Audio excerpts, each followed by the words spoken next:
All right, all right. In the immortal words of Judy Brown, happiness is a choice, and we're happy that you are spending some time with us. Us being Chip Brown, longtime Longhorns insider at Horns 24/7, and the one and only Zay Collier. What up? What Zay, up? what is going on, my man?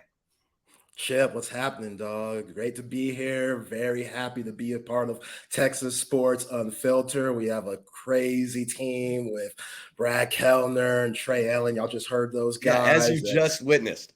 Yeah, Bucky Gobble's on the team. From Kevin Dunn, Adam Wagner, and the great Chip Brown, who has been around since I was in diapers, doing it big. Oh, Man, it's an absolute I'm blessing and an honor to work with you, my friend. thank you, Zay. That is a nice way of saying I'm the radio slut of Austin, Texas.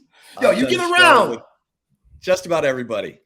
You get around. I'm not I'm, gonna I'm lie. but I'm saving the best for last, baby. I I'm a appreciate huge that. fan of Zay Collier. I've been listening, and so when we had the opportunity to put this together, I was like, okay, I need some young, fresh, hip, you know, guy who knows sports, who knows pop culture, to balance out this old man who's been around so long that like I've outlasted. I mean, I hate to say it. I mean, RIP, my man, Bill Little, the sports information director at Texas. Yeah, I can't believe he just passed away because I've been talking to Bill for 30 plus years. You know, he's been the guy who, along with John Bianco, who you would coordinate all of your, Texas coverage with, get your credentials from, all that. And so God bless Bill Little. And, they've named the absolutely. press box for him at Texas. And when I heard he had passed away over the weekend at age 81, man, I was crushed because I've spent hours in Bill Little's office researching football games, basketball games from the past. That dude was the walking encyclopedia of of Texas football for sure. And if you needed to know anything about Daryl K. Royal or anything that was going on with the wishbone and all the politics that have been a part of Texas athletics, especially football, you would go to Bill Little. And so that's how old I am, Zay. I've been around since since the early 90s here in Austin, covering the Longhorns. And we actually have a level of excitement. I was talking to some of the guys about it today after the Steve Sarkisian press conference, and we were looking at each other saying, when was the last time you felt this good about a Texas football team going into the season? And you probably have to go back to 08 or 09. Ooh, that's a long time ago. That's a That's a long long time time ago. How ago. old were you in 08, Zay? Oh, I was 17 years old. 17. Yeah, Just 17. just Just trying setting to out in the figure things world. out. Exactly. Just trying to figure things out. But yeah, RIP to Bill Little. I didn't get to meet him, which is unfortunate, but heard so many good things, what he's done for just Texas sports media, all the baseball games, 37 bowl games, 25 trips to Omaha, the books that he put out. Like Bill Little, when it comes to the University of Texas, it doesn't get much more Texas than Bill Little. So I know he'll definitely be missed by a lot of people. And yeah, he's paved the way for a lot of guys, including yourself and including myself too. Even though I didn't meet him, I know he's paved the way for guys like me with what people see in Texas media. So yeah, absolutely shout out to him. And yeah, I'm Well, excited. This is going to be a great show. and for people who don't know, let's just pull back the curtain. Zay, tell the folks about yourself, your pops. Um, you know, introduce yourself to the folks listening to Chip and Zay here in our debut episode on the Texas Sports Unfiltered app and on the YouTube Oh, channel. Oh yeah, for sure. And subscribe. Texas Sports Unfiltered, YouTube, get our app. Yeah, subscribe to everything. It helps out everybody. But yeah, just a kid from Austin, Texas, born and raised. Absolutely love this city. Grew up a UT fan. Both of my parents, they actually went to Texas State. But when you grow up in this city, how could you not be a UT fan? I remember the first game that I went to. It was the game I think. Gosh, it was a North Carolina game. Back was already at Texas, but it was a North Carolina game, and there was a famous dive into the end zone. I can't remember right now. I know Chris Bennett, shout out to UCB, been one of our biggest fans since the days at the old station. But somebody did a nasty somersault in the end zone, and That I was Priest became a Holmes, I fan. think. That was in the Sun Bowl, right? No, it was at DKR. The Oh, it Priest was a was? little bit before my Oh, time. oh, Yeah, oh, Priest. that was Corey I was in Redding. diapers. Corey Redding, exactly. Corey Redding did a nasty flip somersault after for a pick six, Yep. and I remember DKR just jumping. And again, that was against North Carolina. That was wasn't even a Big 12 game, but it was popping at DKR, and I fell in love ever since. And we all know when you're a Texas fan, there's the ups and there's the downs, and there have been way too many downs as of late. And that's also those are things that I think are gonna change. But yeah, man, growing up, city of Austin, went to Bowie High School, played for my pops. Big basketball guy. He was the head coach there for about 30 something years, and kind of just finessed my way into this media market, working in radio, working with great people like Brad and Trey and Bucky Gobble, and producing for those guys. And hey, here I am now, blessed to be with the great Chip Brown. So yeah, my media career, even though it's still fairly young, I've done a lot in these last 5 or 6 years, and I'm forever grateful for the people that I've worked with and the area that I work in. So yeah, it's been a fun ride and ready to keep it going. Well, Zay, we've got our man Chris Bennett wants to know, where's your neck pillow, man? Yo, okay. So the thing about the neck pillow, I've been getting a lot of that as of late. I understand the neck pillow, it was a part of me at the other station in radio. But a big reason why, with where I worked, you would always have to look up and stuff at the monitors and the computers. And now that I'm sitting at the crib, I'm already comfortable enough. I don't need a neck pillow. Like I'm looking down, like I don't need a neck pillow. Now, if people are requesting that enough to where I have to bring it back, I'm not against that either. But I just want to try without the neck pillow for a little bit. But I'm not going to lie, I do feel a little bit naked. Hey, I'm not going to front. Your boy feels a little bit naked. It is. It's a new chapter. It's a new feel. Yeah, just trying to, try some things different. Got the Austin FC shirt on today, so you're repping the Verde, even though they're struggling a little bit this year. But yeah, man, this is just a new chapter in my life, and the neck roll, it might be left behind, but that's okay. That's okay. Right, yeah, right. I am a little bougie now, Anthony. Anthony said I'm a little bougie. I am a little bougie, and you should get a little bougie as you work your way up. This is a new situation. I'm very proud to be with Texas Sports Unfiltered. So yeah, I'm gonna be a little bougie on them. Please believe me. I love it. I love it. This comes in from Mexican Cuban. I choose happiness now that I get some Chip and Zay. That's what I'm talking about.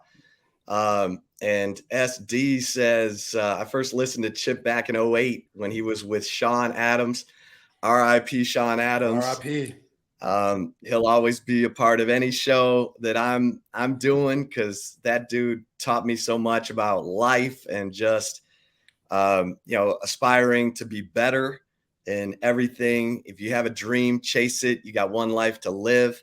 And in fact, Chris Bennett, our man CB, says the dream is free, the hustle sold separately. Yes. And this is, we're going to be talking some Texas, obviously, at the beginning of the show pretty much every day, because we are T-minus 12 days to football season for the Texas Longhorns, even less than that for some of college football. And of course, we got NFL preseason games going. We'll get to some of that, some of the tough news, some of the good news. coming out of the weekend. Obviously, with Bijan Robinson continuing to do his thing, but DeMarvion Overshown, the torn ACL, we'll get to that. But it's I mean, Zay, it's been a long time since I've felt this good about a Texas football team. And I know Joe K says I'm still not drinking the Kool-Aid. Hopefully after Alabama, I'll have a reason to drink some. And I get it, man. I've said the Texas fan base has got battered fan syndrome. They've been yanked and pushed and pulled and been told what Joe Tessitore said, we're back for that Texas Notre Dame game in 2016. And then Sam said we're back after the Sugar Bowl. Yeah. And then it's like psych, banana in the tailpipe, hoodwink, whatever you want to say. And so I get it. In fact, I joke all the time about reaching for the Tums every time I start saying that Texas looks like a team that could go 10-2 or better, or should win the Big 12, because it's just like last year I said 8 wins and Arch Manning would be a success. And they won 8 games and they got Arch Manning. And it was like, yeah. But this year I look at it and I say, if these guys can stay healthy, they've got talent. They've got enough talent to win the Big 12. They're the most talented team in the Big 12. And that doesn't always translate to the championship, because heck, K-State won the Big 12 title last year, not TCU. TCU played for the national championship, but they didn't win the Big 12. And that says a lot for where the Big 12 is these days. If a team could not win the conference championship and still make it into the college football playoff, because that was like a wow. TCU, Sonny Dykes taking the culture that Gary Patterson had left there. Well-coached team, bunch of veterans. Their average age was 23 years old, Zay, last year. That's an old-ass group. That's like BYU old. Yeah. That's like dudes coming back from their mission old. Yeah. And Texas was not even, their average age of their starters was not even 20. So just as these guys evolve as football players and and come together more and believe in each other more, you start to think, oh man, is this going to be a special season? Yeah, absolutely. And you think about that Kansas State team that won the Big 12 last year and got absolutely drove in the Sugar Bowl against Alabama, Bryce Young, Saban and crew, which that was a pissed off Nick Saban. He's made it very clear that he thought in 2022 his Crimson Tide team should have been in the college football playoff, maybe over a TCU, which we saw last year. TCU, they had to come back in a lot of those games just to win. I mean, it wasn't always pretty, even though they rolled through the regular season schedule and then end up losing to Kansas State in the Big 12 championship. But yeah, this Texas team has so much optimism to them. There's so much promise. And Steve Sarkisian's year 3 here, going 5-7 in year 1, 8-5 last year. Just here at Texas, that's not good enough. Maybe for some other programs in the state and in the nation, that's okay. But at the University of Texas, that's always going to be unacceptable. And you're right, Chip, with what we've seen with this roster, how he's built it, bringing in Arch Manning, guys like Jonte Cook, guys like Anthony Hill in, bringing guys like Jordan Whittington back, again, A.D. Mitchell in the transfer portal, Isaiah Nayor coming off of that ACL injury. Everything seems to be looking on the right side of this Texas Longhorn football team. And really, I didn't even mention the defense. And, even though they lost a couple of guys, you still got that dude playing middle linebacker in Jalen Ford, who got absolutely hosed for Defensive Player of the Year in the Big 12 last season against Felix. I don't even know my man's last name. He has one of the most difficult names in football, the Kansas State edge rusher. Felix Anyaduke Uzama. There we go. That's you being the professional in this relationship.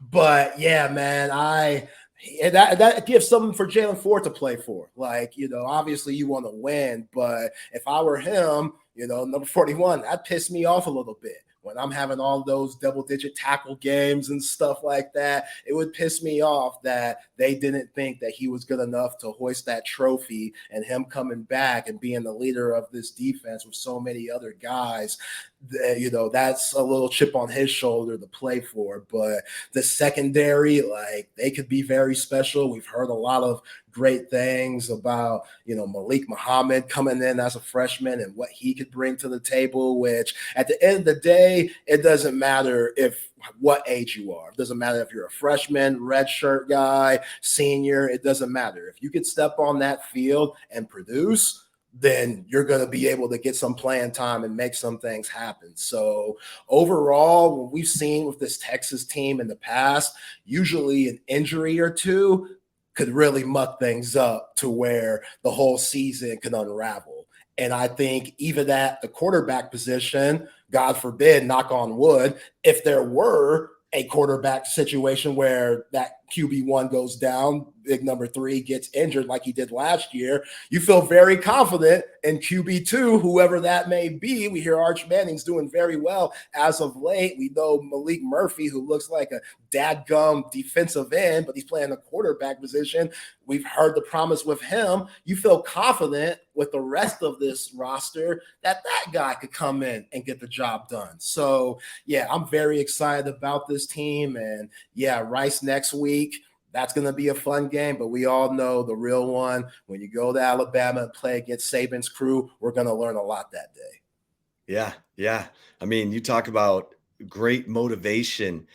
Having a game week 2 at Alabama where they have a 20-game home winning streak. They haven't lost at night at home since 2015.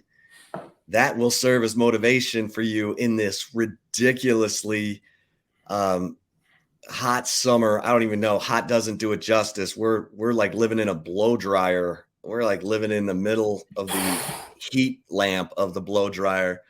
It's like God has a magnifying glass over Austin right now. But yo, Chip, and you see this complexion too. That sun attracts dark. So me outside that's trouble. That's trouble. I can't be outside very often. So just thinking about these guys going through practice, thinking about how hot it's going to be on that field during the Rice game, man, salute to all of these guys. And again, with that, Steve Sarkisian, he's talked about it. A lot of people are going to play. We're going to see a lot of new faces on the field just because you want to keep guys fresh. Like that first week, that's the week where you always see guys going down, calling the trainer, hey, come help, because they're cramping up, Charlie horses, this and that. Like you can hydrate all you want, but this heat going at full speed, it's something serious. And when you have a team as deep as this, I think it's going to be beneficial when you play on these hot days like you are through the next month of September. Yeah, and that probably leads us into what Steve Sarkisian was talking about today, which is the fact that they've been through their 2 tackle to the ground, full contact, UFC, jiu-jitsu, scrimmages, and they don't have any major injuries. Knock on wood, whatever you got to do, all that. But that is significant because Zay, you said it, man. You got to stay healthy. The teams that stay healthy win. TCU stayed healthy last year. And in Texas, when they won the national championship in 2005, they had one starter miss one game. Brian Robinson. Who was that? Brian Robinson missed one game. All the other starters played every game of that 13-0 season. So, and my man Goose Goslin, longtime NFL writer for the Dallas Morning News, every year does a injury rankings list. And typically the teams that have had the fewest injuries are the teams in the playoffs. So it is a significant deal. And Steve Sarkisian has even said that the depth that this team has, that they feel like they could withstand an injury or two. Now, we can get into what positions they can or cannot withstand an injury or two, but that that's just a different conversation than what we've been having here the last 10, 13, 14 years. And so we'll see if these guys, kudos to Torrey Becton, the strength and conditioning coach, for, keeping these guys in shape, because, man, these soft tissue injuries and this kind of heat, you're getting dehydrated, everything. You can have, ripped up hamstrings, all kinds of problems that could end up nagging you. They have not had those issues. So Savion Red, the receiver turned running back, is out, but not too much longer. He was only going to be out 2 weeks, and that was like 10 days ago. So, it's been a good run. And Steve Sarkisian said today that the defense continues to set the tone, and the offense came on a little bit in the second half of this scrimmage on Saturday. They ran about 150 plays. Quinn Ewers connecting with Xavier Worthy on a deep ball. And he, gave out some attaboys, none more so than for Tavondre Sweat. I heard he was so dominant, Zay, that they took him out of the first scrimmage because he was just making life miserable for the offensive lineman he was going up against. Now, they've had it where the ones have been going against the twos. So the one defense going against the two offense. And I think that's partly why people got so excited about Arch Manning last week, running for 50 yards and a touchdown and getting blocked at 20 miles an hour, Zay. Oh, okay. All right. Let's relax. Is that true? Ain't no way. I heard Sark say that. Ain't no way. You buying Arch this? Manning's out here running like Michael Vick. That's some serious speed now. Now, if he's close, that's flying. That's flying. Eli and Peyton, they damn sure won't do nothing like that. So now Grandpa Archie, he could go. Back in them Saints days, he was very fleet of foot. He was very fast. You think he got those Archie genes? Oh yeah. I think it skipped the generation. Because here's the thing: if Arch Manning is running 20 miles an hour, Torrey Becton needs a raise. True. He needs that Chris Del Conte raise. Yeah. He needs that Chris Del Conte raise. Hello. Shout out. Yeah. Chris Del Conte getting that raise over the weekend. Well deserved. Yeah, well deserved. Probably he's going to make $3 million in the final 2 years of that deal in 29 and 30. But it's still not enough for what he's been doing for Texas. But we'll get to Chris Del Conte too here in a minute. But so the team, I don't know if I buy it. I don't know if I could buy Arch. I know going 20. I heard that. I was like, come on, man. Yeah. We'll see. Is he Jordan Shipley? I mean, he's got that kind of speed. Like, come on, man. I mean, I know Arch Manning is like bigger than life, but we don't need to pump him up like to be. Hell, I don't even think number 10 was doing that back during his time.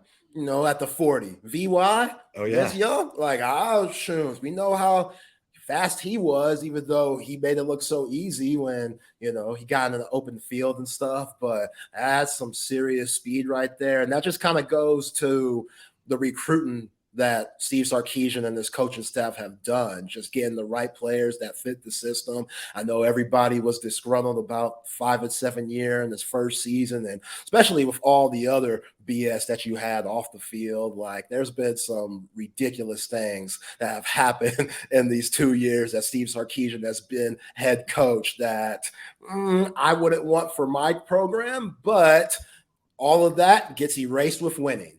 Nobody gives a damn about distractions. If you're going 12-0, 11-1, winning the Big 12, and they haven't done that in a very long time, if you do that this year, then you can have all those distractions and all that BS that goes on, behind the scenes and stuff. But until then, all of those things are going to be brought up. And until you get the job done, which again, this team, they have every opportunity to do that. And I like what we've been hearing. And, this defensive line, you talk about Tavondre Sweat and how he's just been dominant. Like, him and Byron Murphy, they're going to be a force to be reckoned with. Like, they're going to be an absolute force. And with the backups that they have, you've been hearing Alfred Collins. He's finally coming into his own. Finally, we've been waiting on that, like coming out of that part of Bastrop. I remember officiating him in basketball his junior year, Chip, reffing him and thinking, who the hell is this hoss? Look at this boy move. And obviously that's not his first sport, but the way that he moved, the way that he was blocking shots and stuff, like you could tell he was a different type of athlete. And ever since he's got to the University of Texas, he just hasn't been able to put it all together. And I get it. He came in with Tom Herman and crew, and we all know all that bullshit that Tom Herman put this team through. And it's been a big change for going from Herman to Steve Sarkisian and both of their philosophies and what they both want on the field. I know that took some time to adjust to for those guys like Jordan Whittington and Alfred Collins, the guys that have been here through that. But hearing that you're finally, you're hearing it all come together with Alfred Collins, like that is huge for this team and where they want to go. And Trill Carter coming in from Minnesota, I think that was a big time get. Like you've been hearing that Jere Bledsoe's been playing his ass off. Vernon Braun's been doing well. This interior lineman, they're going to be able to do some damage. And with the 6 guys that I just named, they're going to be able to stay fresh. So Pete Kwiatkowski, he'll be able to interchange them to where when you get into that fourth quarter, especially when you go to Bama and it's hot as hell, over 100 degrees, those guys will still be fresh and still be able to get after the quarterback and make plays. Yeah, there's no doubt about it. And I think I lit some people on fire in my insider at Horns 24/7 this past week because I ranked the position groups at Texas and put the defensive line ahead of receiver. And it's because of all those names you just mentioned and the fact that they're all going to be needed. And the fact that Steve Sarkisian, this is going to be interesting to watch how he handles his receivers this year because he typically has not had a very big rotation. He said that, typically we've had a NFL type rotation, which is 4 to 5 receivers. We know who the top 3 are in Xavier Worthy, A.D. Mitchell, and Jordan Whittington. But Isaiah Nair, Jonte Cook, right there, you're pushing it out. You're pushing Sarkisian out of his comfort zone, and we haven't even gotten to, DeAndre Moore, Ryan Niblett, Casey Kane. Casey Kane's been having a good camp. You haven't heard a word about Casey Kane because I haven't heard nothing about Casey Kane. Yeah, people don't even know he changed his number. Right, he's rocking number 8 now. He's rocking X's old number. Right. Yeah, you got to keep up with. Isaiah Nair's rocking 9. Ryan Niblett's wearing Nair's old 18.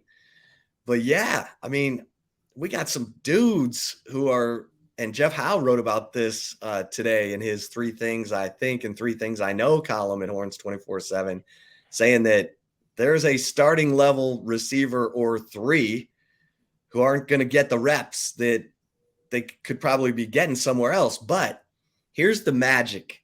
Zay, this is why this year is so important, because if Texas has the kind of year they think they're going to have, and they go 10-2, 11-1, they win the Big 12, they get in the college football playoff, those guys will stick around and wait for their turn because they're on a winning team. They're on a championship level team. The guys at Alabama who were waiting behind Jerry Jeudy and Henry Ruggs, the Jalen Waddles and John Mechie's of the world, Jameson Williams, they stuck around because they knew they were going to be playing for championships and they were going to get developed because Nick Saban develops NFL players. Well, Steve Sarkisian has that pedigree with offensive players. That's why he's got a stacked quarterback room right now. That's why Cooper Manning sends Arch Manning to Texas.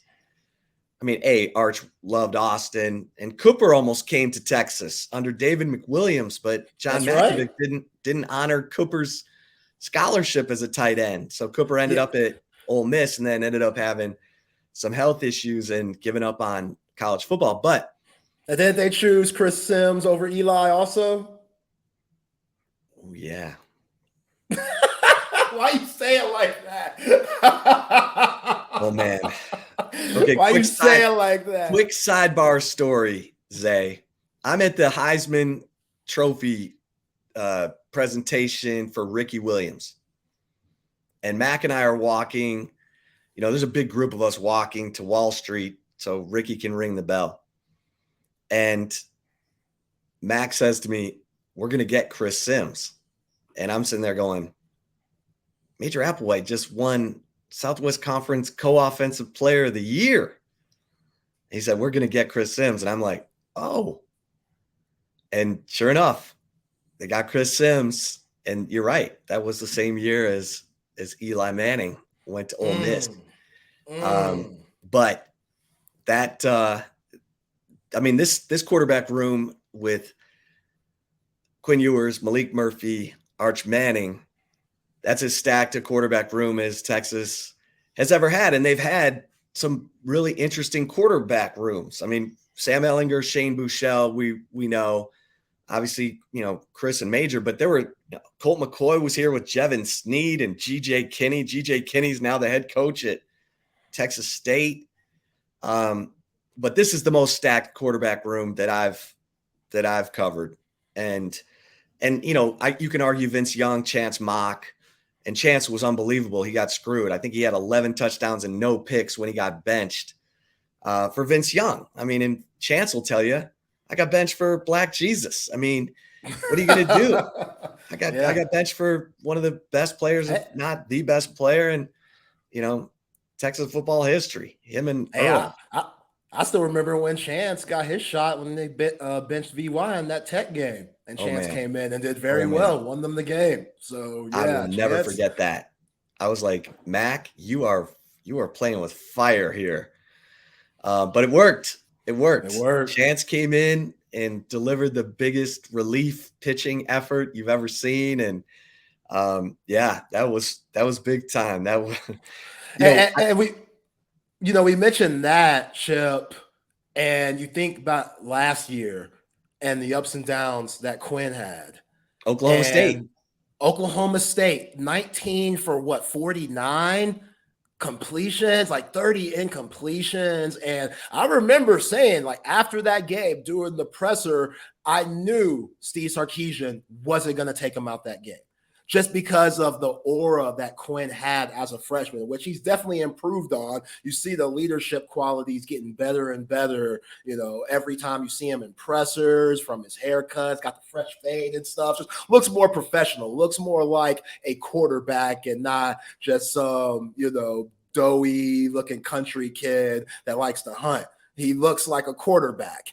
And last year, Sark not pulling him, which Hudson Card, who's now at Purdue, he did a very good job in the games that he played when Quinn got hurt in the Alabama game. So with this deep quarterback room, is there a leash on Quinn Ewers? Again, with all the talent that you have around, it's very hard for me to even predict that he'll get in that situation where he could be benched. But at the end of the day, you never know. It's college football. It's very unpredictable. We just don't know. But will Steve Sarkisian have the cojones, if things are going bad, to say, man, Malik, Arch, whoever wins that QB2 battle, come on then, a la Tua in the national championship game where Nick Saban benched Jalen Hurts and put him in, and they end up winning that game. It's been done. We saw it a few years ago at the Red River where, Spencer and Rattler. I always respected Lincoln Riley for that. What a dog. What a dog to do that, to have the balls to do that like that. That takes some serious balls to say, hey, our 5-star quarterback that everybody wanted coming out of high school, that a lot of people at that time had going number 1 on their draft boards, Spencer Rattler, who he's still on people's draft boards, even at South Carolina. I'm going to bench him and put in this freshman, and we'll see what happens. And hey, we all know the rest is history. Caleb Williams, now Heisman Trophy winner, probably one of the best quarterback prospects that we've seen in a very long time, coming into the 2024 NFL draft. And I don't know if Sark has that in him. I don't know. And Quinn Ewers, you got to be able to accept that. I don't think last year Sark had confidence in benching him and keeping his psyche all Right. there. I think it was one of those situations to where if I bench this young guy, he's going to be done. Like his confidence is going to be shot. I won't be able to get him back. Who knows with what the transfer portal is now and NIL? Like, who knows what that's going to be like? Because Quinn Ewers, he knows his NIL. The dude is a businessman. He's been that way since coming out of South Lake Carroll, which is why he got all that paper when he went up to Columbus for his first year. So he's a businessman. He's going to make business decisions, and he knows it's all about getting to the NFL. This is just a stepping stone. Of course, he wants to win and be the best he could be at University of Texas. But we all know Quinn Ewers wants to get to the NFL, wants to be one of the top picks so we can have that Aaron Rodgers type career. But I don't know if Steve Sarkisian has that in him. And hopefully they won't get to that situation to where, we're thinking about pulling him. But a lot of that goes on Sark too last year. I thought Sark put Quinn in some very bad situations that you don't put a freshman quarterback in. Maybe a senior or a junior that's taking a ton of snaps. But for a freshman that's still just getting his feet wet and, hearing about Xavier Worthy's hand injury and all that other BS, it was a lot on Sark too. That 19 for 49 game for Quinn Ewers. Yes, that's bad, but was Sark making the right calls? I can't say he did. No. So if he could do better at that this season with what he's got, then again, the Horns, they should be right where they want to be, going to Jerry World and making some moves in the college football playoff. Yeah, that game, that Oklahoma State game last year was the one that just absolutely you were watching that game going, what is Steve Sarkisian doing? Because you could see Quinn Ewers, who, by the way, did slam his finger in a car door on his throwing hand. Now, Sark doesn't like to acknowledge hand injuries on his quarterbacks because he wouldn't acknowledge Casey Thompson's thumb. He didn't acknowledge the hand injury to Ewers. And I guess Quinn had a good day throwing the football in practice, but there was a 20-mile-an-hour wind in Stillwater that day, and they just kept throwing it to Xavier Worthy. And Sarkisian said after the game that was me. I was telling Quinn to throw it to Xavier Worthy. And that was messing with his confidence. You could see his confidence dropping as that game went on. And at some point you're like, just get him out for a series so you can talk to him, put Card in just for a series, because he threw it to Worthy 17 times. They connected 4. I mean, it was awful. And listen, this year, if you've got A.D. Mitchell on the field, if you've got Isaiah Nair on the field, and I'm fascinated to see how this plays out, because Zay, you and I both know that a quarterback's best friend is a big target, a big receiver, a guy who can go up and get it, a catch radius, like we saw in the spring game when Quinn throws that touchdown pass and A.D. Mitchell climbs the ladder and grabs that thing. I mean, he pierced the sky to grab that ball one-handed.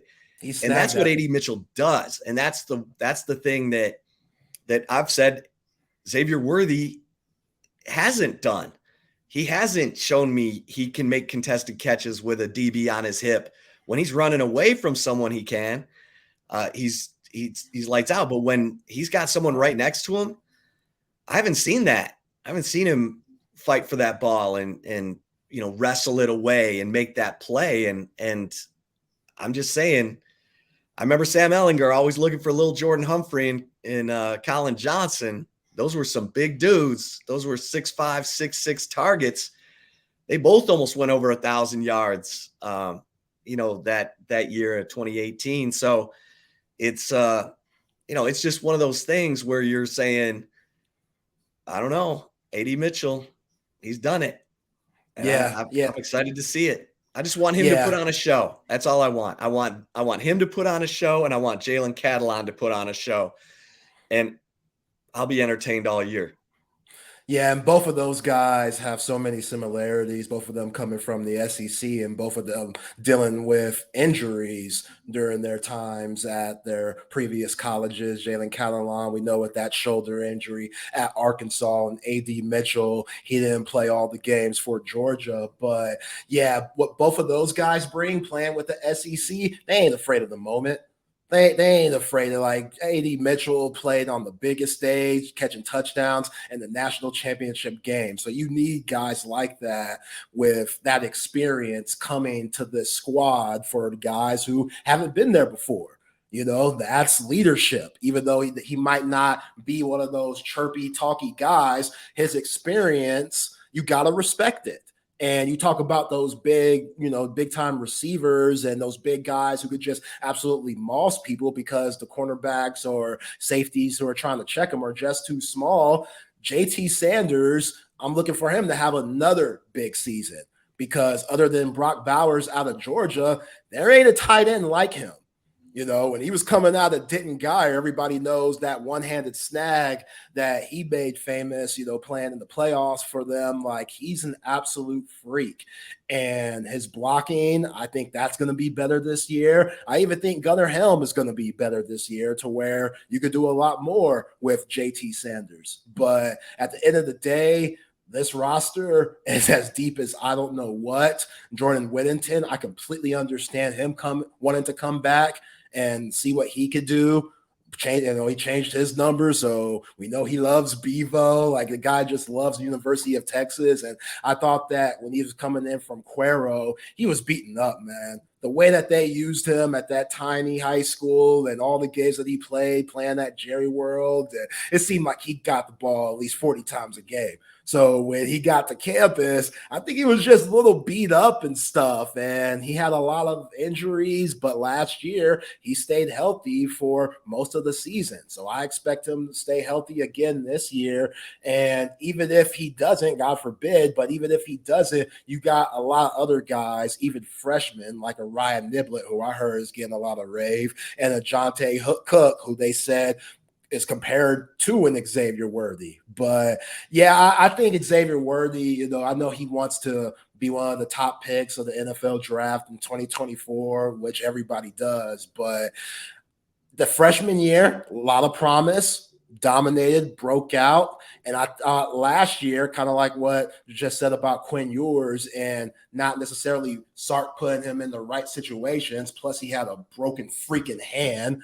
I mean, the dude plays receiver, Chip. I think you need a healthy hand to be productive. And if he does have a broken hand, maybe use him as a decoy sometimes. Like, the other team doesn't know that he's hurt, but he gets a lot of bracket coverage. And with what we saw last year, no Isaiah Nayor, Casey Kane had a lot of drops. There was just no number two, that you needed. And then your number one has a broken hand. Yeah, it was a disastrous, throwing exhibition, what we saw last season. Yes, it was brutal. So Sark has to clean all those things up. And hey, at the end of the day, as a head coach, like everybody talks about his play calling, which, yes, he's good at making plays and his philosophy's good, but him at his peak, he was a coordinator. He was under arguably the greatest coach of all time in Nick Saban. His tenure at Atlanta, he was under, another guy. He was just a coordinator.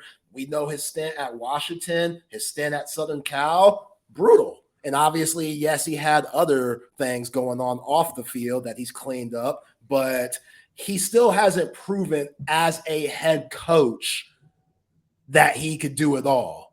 And sometimes it could be a little much for people to, be the CEO of a big time college like the University of Texas and call the plays. And when you see things go south, that's what I think about. Like, does this man just have too much on his plate?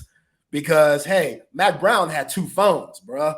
Like, what I'm saying? Like, it's not, once those games end, like, your job doesn't end from a recruiting standpoint to the boosters, to the pressers. Like, you have a lot of hats as the head coach of the University of Texas. So you have to worry about calling the plays too. And I think sometimes it could get a little murky with Sark and how he does that, him trying to handle everything. But hopefully in year 3, again, with this roster, shit like that don't matter. Yeah. Yeah. I love that you remembered that Mac had 2 phones. Houston Oh, Nutt man. told that story to me on the radio, and he was like, I couldn't believe it. He had 1 phone for like the mega boosters, and then he had another phone for like recruits and just middle class boosters. And yeah, no, it's a lot. It's a Where lot. I'm from, you got 2 phones. You're on your Pablo Escobar game.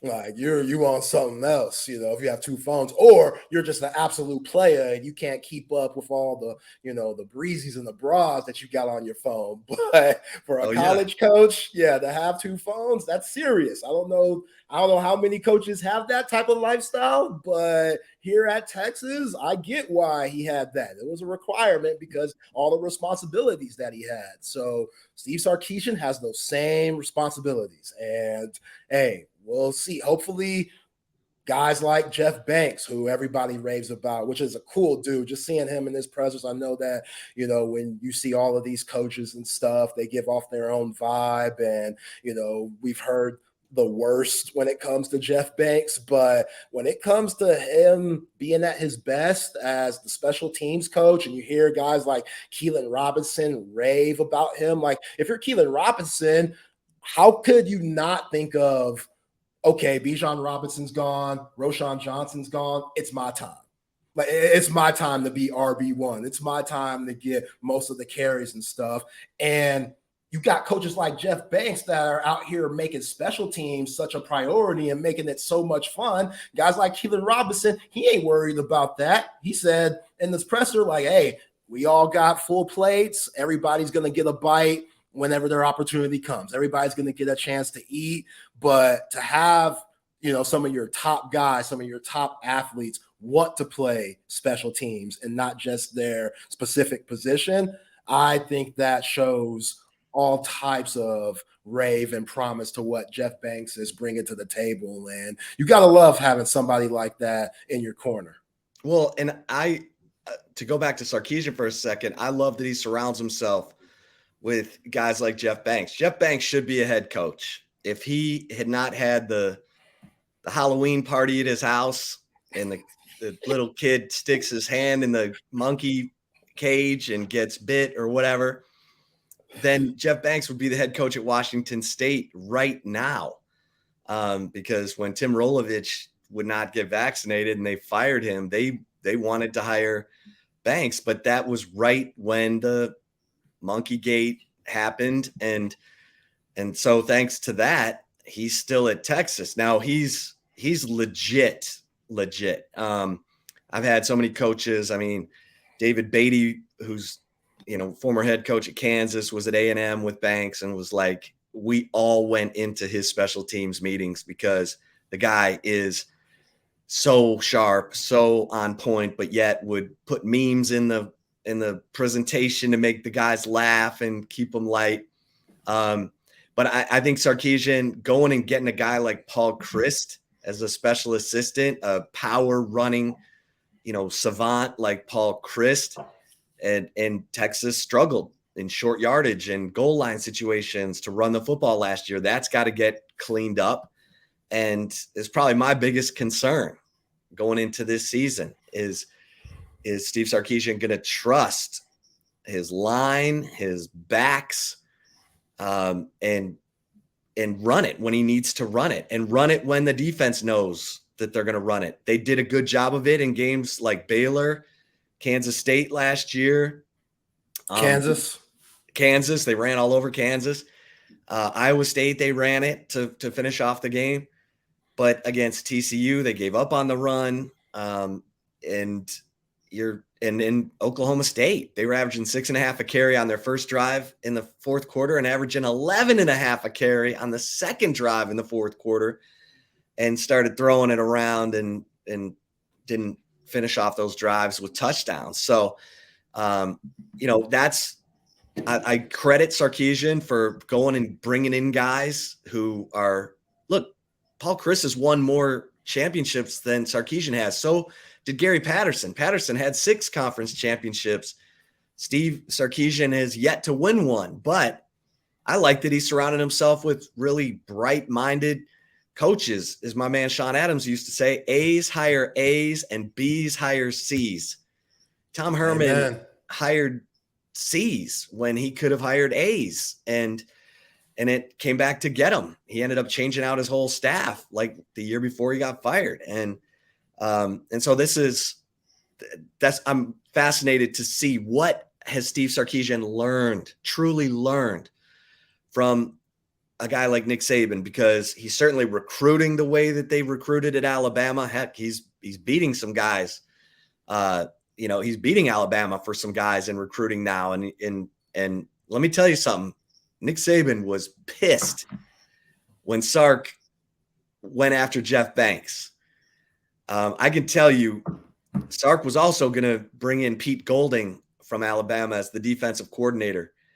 And Nick, after Sark got Jeff Banks, Nick said, enough.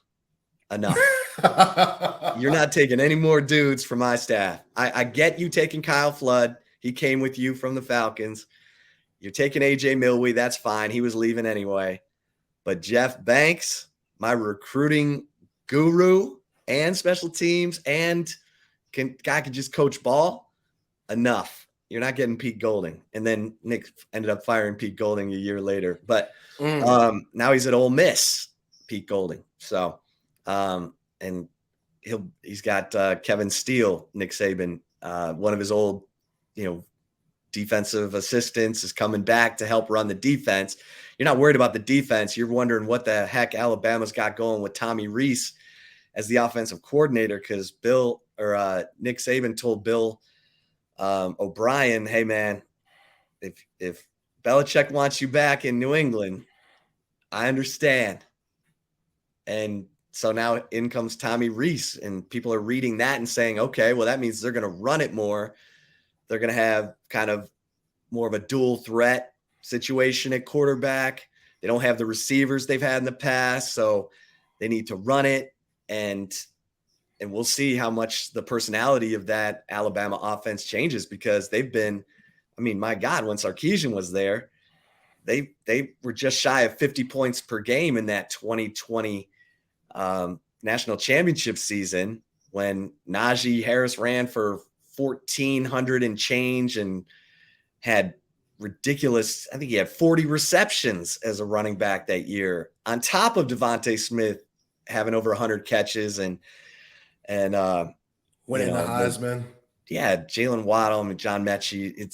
And Devontae won the Heisman. They had 3 Heisman finalists from that offense, and Mac Jones, Najee Harris, and Devontae won it. So that's why it should be very easy to get some of these top wide receivers in the nation, because hey, if you're Sark and you walk into these houses and you look at these wide receivers in the eye, you let them know, hey, I was a part of a wide receiver winning the Heisman. Like, what, high school kid that plays a position wouldn't want to say, okay, that's different.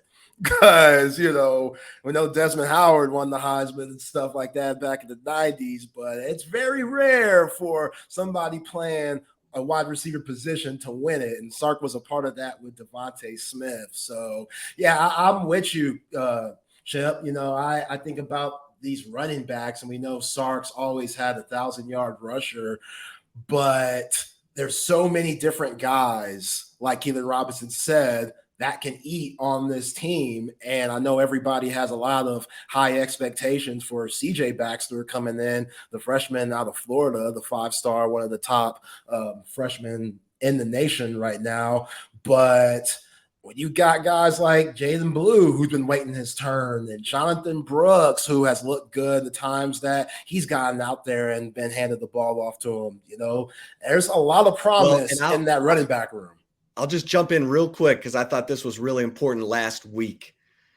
I asked Sarkisian, who's your best pass protecting, blitz picking up running backs? And he said, we have 3. And he said, Jonathan Brooks, CJ Baxter, and Keelan Robinson. Everyone wants to know what's going on with Jaden Blue. Jaden Blue's got to pick it up in the pass protection and the dirty work stuff. He can run the football, but he's got to make sure that Quinn Ewers is protected, that when that blitz is coming, that he's going to pick it up and make sure that Quinn doesn't get Dallas Cartered like he did in the Alabama game last year. And so keep an eye on that, because Jaden Blue, and I'm hearing Savion Red is a beast in pass protection and blitz pickup. That dude's physical, and he's got that shoulder injury that's going to keep him out a few more days. But and Savion's a little bit of a hothead. I mean, he Oklahoma State, that comes to mind when he went off on that sideline. That dude, yeah, he's got a little bit of a chip on. Got fire, man. I can work with that. I can work with that. I can channel that. I respect it. I can channel that. I'd rather have it that way than the other way. Yeah, but, absolutely. Yeah, I mean, it's fun. I mean, they've got and this year, I'm just saying, this year is so important for so many reasons. But to keep all these guys on the roster, Kyle Flood said what stands out about Sark. He said, I've never seen anyone connect with his players better than this guy. And he used the portal and the fact that a lot of the guys, frontline guys they're counting on are not getting in the portal. And that's true. And so to keep it that way, you got to win. Right. You got to win. The message that you've been selling, it's got to happen. You got to see it on the field. I remember asking Mac Brown, hey, Mac, you're loading up on these top 3 number 1 class in 2002. When's that going to start showing up on the field? And he's like, well, it's going to take time, blah, blah, blah, blah. And it took Mac 7 years to win a conference championship. And of course he won it. He won it all. I mean, he only won 2 conference championships at Texas. He's only won 2 conference championships in his career, Mac Brown. And that was with Vince Young and Colt McCoy. So that just makes you appreciate Nick Saban and everything that he's been doing, different quarterbacks, different coordinators. The guy has to change out coordinators every year because people are hiring him to be head coaches. But that running back situation, that blitz pickup pass protection is big. And that's why Jonathan Brooks, CJ Baxter, I think are going to be your 1-2 punch. And Keelan Robinson's going to get all the space stuff, the fly sweeps, the stuff that he was doing last year. And he's more versatile now. And it's going to be fascinating because there's all kinds of personnel groupings that Sarkisian can use. He can have both Gunnar Helm and, JT Sanders out there. And you're thinking, okay, this is a power set. The defense is going to substitute to get another linebacker on the field. Well, then you can flare JT Sanders out to wide out, and you're in a 1 tight end set. And suddenly JT Sanders is getting, matched up on a linebacker or a smaller nickel where he can overpower him. And that's where Sark is really good. And that's what I'm looking forward to seeing. I've had a lot of people say, listen, this offense is going to take off in a way that it didn't last year because he didn't have 2 deep threats. He only had 1, and the defense could shade. They could double and they could crowd, JT Sanders. They're not going to be able to do that this year because you could have AD Mitchell out at the numbers. You could have Xavier Worthy out at the numbers, or Nair or Cook. And you're going to have to respect those guys deep, and that'll open up stuff underneath. Okay. I'm listening. Let's see what you got for Alabama. Cause that's going to be your opportunity. You're not going to have to show anything against Rice.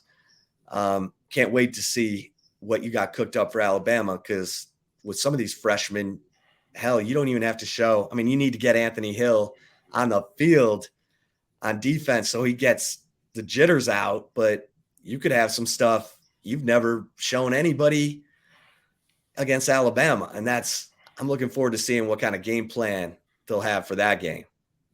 Yeah, absolutely. You think about Kyle Shanahan, who was on campus this summer with Steve Sarkisian and what he does in the NFL with all that talent that he has up in San Fran, with guys like George Kittle, who's a Swiss Army knife, Christian McCaffrey, Deebo Samuel. Like, they're one of the most talented teams in the NFL, especially offensively. And we're in that positionless play of football now on both sides, NFL and college football, to where, hey, we saw Jordan Whittington during his Cuero days. He was in the backfield a lot. Maybe put him in the backfield sometimes. Maybe put Keelan Robinson on the numbers as a wideout. Just mixing it up to get the defense as confused as possible. And then on the other side, defensive side, hey, maybe sometimes you might have Byron Murphy, Alfred Collins, and Trevondre Sweat in at the same time. Maybe have one of those guys on the edge, depending on the mismatch situation, on, the offensive tackles on the opposing team you're playing, I don't know, etc. But you gotta find those mismatches like that, Zay. They've got a package. They've got a short yardage goal line package where it's Alfred Collins and Vernon Broughton as the ends, with Tavondre Sweat and Byron Murphy as the interior, and that's a lot. That's what I want to see. But let's shout out a couple of our sponsors on Texas Sports Unfiltered. Shout out to Syntex Tickets, 7-Eleven, Relax the Back, Top Gun Law and Rentals, and then the Woods Family AC and Repair Unit. Shout out to them. And All Stat Brewery. Chip, you want to talk to them about AV consultations? AV consultations, baby. My man Tom McKay. This is what I always say about audiovisual consultations. They just take care of everything for you. You don't go to the box store and go pick out a TV and then, no, just call my man Tom McKay or go to avconsultations.com. They do everything. They come out, free consultation, and then they bring it all to you. So you don't have to do a thing except go to AV Consultation, set up an appointment, and boom, here comes Tom McKay and his crew. Whether you want to, do a whole new media room with TV surround sound or surveillance, you name it. My man, Tom McKay at Audiovisual Consultations has got you set up. All your favorite restaurants use Tom McKay and AV Consultations. All my setup is from AV Consultations. So, let Tom McKay and the crew bring everything to you. avconsultations.com.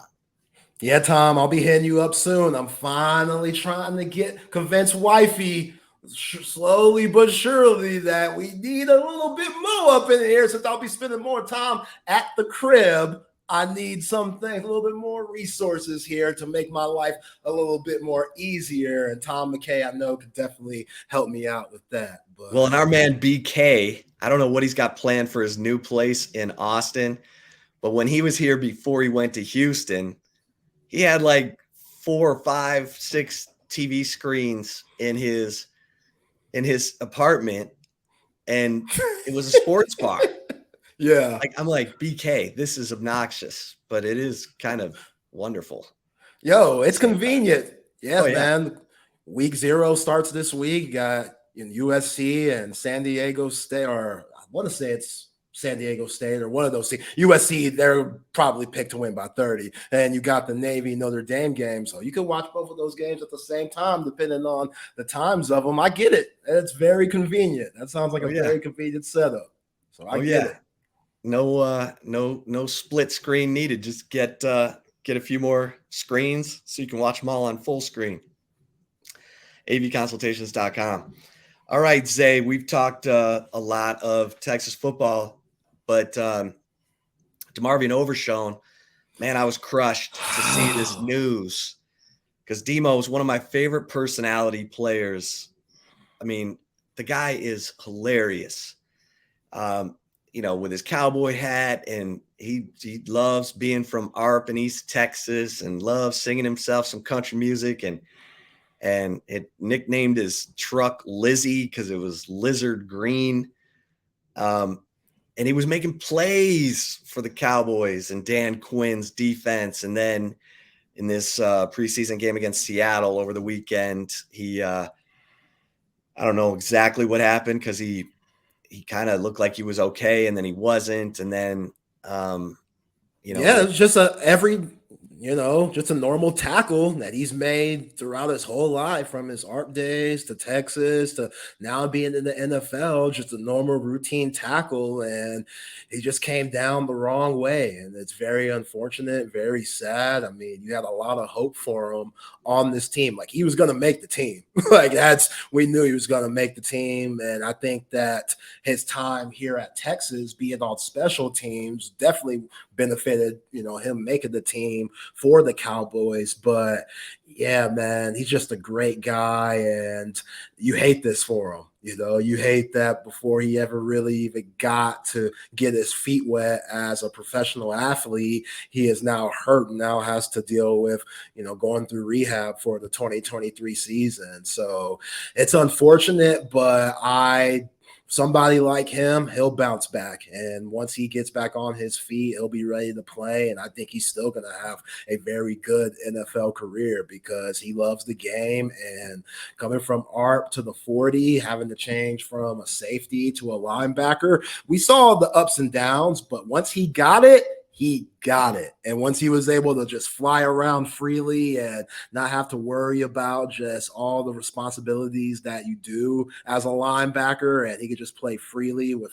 Jalen Ford on that other side, he had a very good senior season. But yeah, this hurts. This hurts. I was looking forward to watching them every Sunday and seeing what he could do, but he'll bounce back. Steve Sarkisian said today that he talked to Demo after the MRI came back, talked to him before and after, but he said that he's in, good spirits, that the Cowboys have told him that he's part of their plans, and that Steve Sarkisian, who used to work for Dan Quinn when Dan Quinn was the head coach of the Atlanta Falcons, Sark and Dan Quinn talked, and Dan Quinn said that Overshown was killing it and was showing exactly why they drafted him, just as a, physical, athletic, long, ball hawk, instinctive linebacker who would throw his body around. And so, yeah, I think DeMarvion Overshown's going to come back from this ACL injury and have a place in that Cowboys defense. And that's exciting, because if things don't work out for Mike McCarthy, I think Dan Quinn's going to be the head coach of the Cowboys. So me too. Yeah. If that's the case, he's got Demo's got a fan in Dan Quinn. Probably some of the better news or continued good news coming out of NFL preseason is Bijan Robinson. Zay, it's like I always watch Good Morning Football when I'm getting up. They don't talk about the Falcons anymore. They talk about Bijan Robinson and the Falcons. I mean, it's like they know. I mean, and this guy, the game comes so easily to Bijan Robinson, or at least he makes it look easy, but he's so instinctive, and it just is so much fun to watch because of you never know what he's going to do next. For a big guy, he can juke people out of their socks running routes. He can, look like he's going to run over you and then spin out. The guy's got unbelievable contact balance and footwork, and I mean, he's must-see TV. Yeah, he is. And that one-handed snag that he had on that screen pass, that just showed a little bit of what he can do. And he had 4 rushing attempts on that first drive for the Falcons and 4 missed tackles on that drive. So you saw what we've been seeing for these last 3 years. I mean, he would have had even bigger stats here at Texas if Tom Herman would have played him a little freaking more. But Tom Herman would still have a job if he kept playing Bijan Robinson. True that. But that's a different story for a different day. But Arthur Smith, we know that he loves to run the football there, and they're going to want to protect Desmond Ridder as much as possible. The Cincinnati quarterback coming in the year two that took over for Mariota last year. If you haven't been watching quarterback, you definitely need to watch that. But they're going to want to protect him as much as possible, and you do that by handing the ball off to two pretty good running backs and Tyler Algier and Bijan Robinson. But we know one of the best things about Bijan is how versatile he is, how he can step out and be a wide receiver, how, his releases are great. We know that he reads he has his own reads. They're always on point, him seeing the holes and taking his time. Like, I think him adjusting to the NFL, it won't take very long just because he's that talented. And, you saw after the game, he was high-fiving the fans over there at Mercedes-Benz arena and stuff. Like, he's the perfect athlete for that franchise that needs a little something. Like, they definitely need something. The wide open NFC South, they have as much optimism down there in Atlanta as any other teams. From Carolina, who has a rookie quarterback, might be a very good quarterback in Bryce Young, but he's still a rookie, to who knows what the hell Baker Mayfield is going to be, and even if he'll win that starting position for Tampa Bay, and New Orleans, which everybody's probably picking them to win the South because they have the most experienced quarterback in Derek Carr coming from Vegas. So, hey, it's the NFL. Anything could happen, but hey, I'm going to be doing my dirty bird after every Sunday game. Like, I'm a Falcons fan through and through, and that's because of Bijan Robinson. Very excited of what number 7 is going to bring to the table this year in the NFL. Yeah, number 7. You think that looks right? It was kind of weird to see it. Looks good. Okay, yeah. I think it looks good.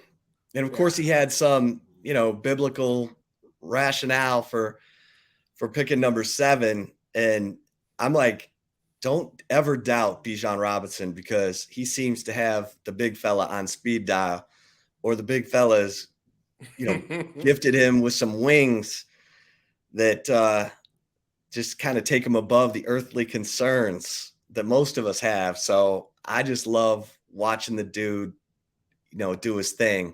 And in talking to him last year, the last 3 years, but really last year, this guy gets it, man. And he gets the fans, the community part of it. And he is going to be the face of that franchise as long as he's there. And I just hope that he has the kind of success that we all hope and expect for him to have. And look, the Falcons have a decent offensive line. They were they were one of the top rushing teams in the NFL last year.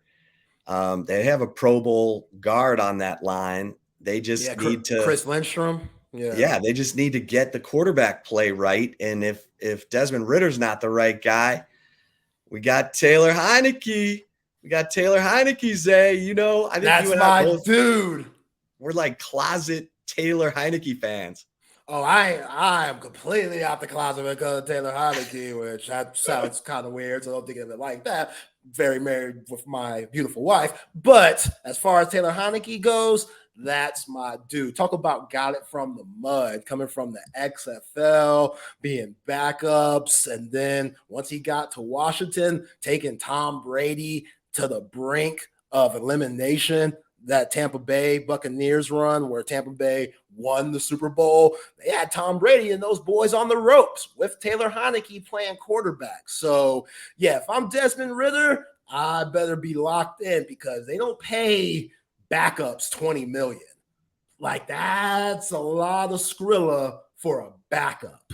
And the fact that Taylor Heineke got that means that, Desmond, if you're struggling come October and you didn't have a good September, well, there's a guy that is a gamer. He might throw a pick or two. He might fumble that thing. It might be a fumble 6 or a pick 6 or something, but he's going to keep fighting, and he has a ton of moxie that you want at quarterback. I know he probably has the locker room on his side. Taylor Heineke is one of the better backups, sometimes starters in the league, a big-time gamer. And, yeah, I think that if they made that switch, then, hey, the Falcons Obviously, if they made that switch, they probably are struggling. But if they make it, they're going to be right there with a lot of teams and surprise a lot of teams just because their roster, even on the defensive side, has gotten a lot better. But like you said, their offensive line's good. When you got guys like Kyle Pitts and Drake London, who was the first wide receiver taken a couple of years ago in that draft, they got a lot of young pieces. And if they put it all together in a weak NFC South, then hey, I wouldn't be surprised if the Falcons won that thing. Yeah, yeah. Let's get to some of the viewer comments. Our man CB says, I remember Joseph Osai getting hurt his rookie season in the preseason in Cincinnati, and he came back and has balled out, no doubt about that. Joe K says, watching DeMarvion Overshown getting carted off the field, displaying the hook'em was heartbreaking, no doubt. And Lupe says, Zay, who in Tanglewood is running around with a burner phone? You'd be surprised, man. You'd be surprised. There's some white boy Rex in Tanglewood getting the job done. You know, I mean, hey, get it how you live. But hey, I know some people. Don't get it twisted. I might have come from a suburban, beautiful place, but there's some dogs out there. You got to head on a swivel. You got to be aware. For sure. Oh, yeah. Oh, yeah. Appreciate all these folks weighing in on the show. PD absolutely 17 Ford says, great to see and hear you, Zay. And let's see here. Yeah. Joe K says, I want to see Arch Manning in a 40 against Xavier Worthy. Yeah, I need to see that because Xavier's clocking in what, 20 miles per hour first. 22, 23. Now that's believable. Hearing Zay Worthy and Keelan Robinson clocking in 22, 23 miles per hour, I'm with that. But Arch, though, okay, whatever you say, Arch Anthony Richardson Manning, all right, we'll see. Because I expect him to play at that Rice game. I don't know how much, but I expect it to be an absolute blowout. Get Quinn out the game, get all the, ones out the game, and let these young guys see what they could do, get their feet wet a little bit. So if the opportunity comes, they've had a little bit of experience, and, you never know when your number is going to be called. You just never know. Yeah, and listen, Malik Murphy, I mean, let me just say, Florida, let it be known to Malik Murphy's inner circle that he'd be welcomed on their roster, among other schools. And Malik Murphy stayed because he wants to compete. He wants to see this thing through. And so I love Malik Murphy. I mean, this kid dragged a team to the state championship in the state of California. Sarah High School was not a favorite to win the state championship when Malik Murphy, literally with a sprained AC joint in his throwing shoulder, came back from that injury, could only throw the ball 5 yards. And so they had him throwing screens and dump passes, and they won 15-12 against their biggest district rival. And then he got healthier and healthier as the season went on and led him to the state championship. The coach of Sarah told me, I've won 3 state championships. This was the least talented team we had. And the only reason we won it was because Malik Murphy willed us to win it. And that's the kind of big presence personality this guy has to go with the skill set. And that's I think people sleep on Malik because, they heard people describe him as raw coming out of high school, but this kid's a quick study. He gets it. He's got a cannon arm. He can throw it 80 yards easy, which means his deep ball, you can call a 70-yard deep ball for Malik Murphy. And he can put it on he can put the nose of the football right in the breadbasket. So I'm fascinated to see how these guys look when they get on the field in whatever spot duty they get, and if they can stay engaged. And if Quinn has the year that he wants to have and Texas wants him to have, he'll enter the draft. And, he's already projected as a first-round pick by Pro Football Focus. And then, and then it's between Malik Murphy and Arch Manning to take over the starting job. If Malik wins it, then he's draft eligible after the 24 season. Then it's Arch's turn. And that's what Alabama's been doing. They, like you said, with Jalen Hurts and Tua and Mac Jones, Bryce Young, you put those planes on the runway, and then when one takes off, the next takes off. And that's what the great programs are able to do. They just have them lined up, ready, waiting to go. Deshaun Watson to Trevor Lawrence. And that's what you got to have. You got to have the quarterback in the college game. Got to have him. Absolutely. And with Malik Murphy, him being hurt coming on campus, that was tough because he already got behind very fast, and his progression, you just didn't see it like you probably would have thought if he were healthy. And they had to clean up some of his mechanics. You just mentioned him coming off that shoulder injury, but they tightened up his mechanics. And we all know he has just a ridiculous body at quarterback. Like, again, he looks like a dadgum defensive end. Like, he's incredible physique, and he has a certain swagger to him. I'm not gonna say he's VY, but you see some of that just Vince Young type swagger that, like, okay, like, I know I'm the shit. I know I'm the man, even though I might be the backup right now. That doesn't take away from my confidence in what I feel like I could do on the field. And that, that resonates with the whole team. Like, you need that because these last few years, we've seen Texas quarterbacks QB1 go down and the backups had to come in. So God forbid that happened in this year, but you just never know. So if that were to happen, I think this whole coaching staff and the locker room has a lot of confidence in Malik to come in and get the job done. But at the end of the day, it's all on Sark to put him in the right situation for him to be successful and to utilize all the weapons that he has. And if he does that, then the Horns, they're going to be right where they want to be.